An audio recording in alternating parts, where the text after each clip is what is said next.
Assalamualaikum warahmatullahi wabarakatuh. Perkenalkan, nama saya Mahatari Matahari dari kelas 12 IPA 9, absen 15. Di sini saya akan mempresentasikan tentang bab 1, PKN, kasus pelanggaran hak dan pengingkaran kewajiban warga negara mengenai akibat tidak adanya perlindungan dan penegakan hukum.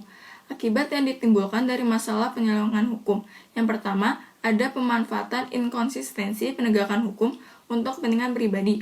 Melihat beberapa kasus di Indonesia, banyak warga negara Indonesia yang memanfaatkan inkonsistensi penegakan hukum untuk kepentingan pribadi. Contohnya, pengacara menyuap polisi ataupun hakim untuk meringankan terdakwa.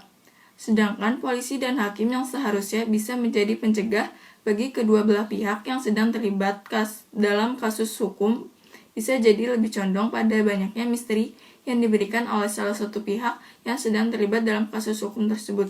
Yang kedua adalah ketidakpercayaan masyarakat pada hukum.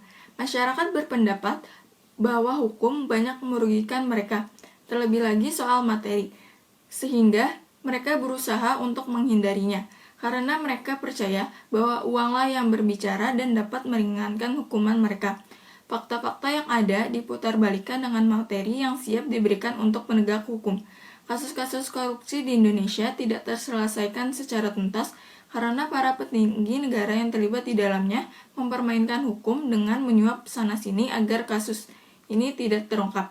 Akibatnya, kepercayaan masyarakat pun pudar. Yang ketiga, ada penyelesaian konflik dengan kekerasan. Penyelesaian konflik dengan kekerasan contohnya ialah pencuri ayam yang dipukuli warga dan pencuri sendal yang dihakimi warga. Konflik yang terjadi di sekelompok masyarakat di Indonesia banyak yang diselesaikan dengan kekerasan, seperti kasus tawuran antar pelajar, tawuran antar suku yang memperebutkan wilayah, atau ada salah satu suku yang tersakiti sehingga dibalas dengan kekerasan. Ini membuktikan bahwa masyarakat Indonesia yang tidak tertib hukum. Seharusnya, masalah seperti maling sendal atau maling ayam dapat ditangani oleh pihak yang berwajib, bukan dihakimi secara seenaknya, bahkan dapat menghilangkan nyawa seseorang. Dan terakhir, ada penggunaan tekanan asing dalam proses peradilan.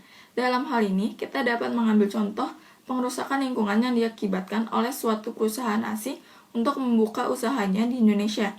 Mereka akan minta bantuan dari negaranya untuk melakukan upaya pendekatan kepada Indonesia agar mereka tidak mendapatkan hukuman yang berat atau dicabut izin produksinya di Indonesia. Sekian dari saya, kurang lebihnya mohon maaf. Wassalamualaikum warahmatullahi wabarakatuh.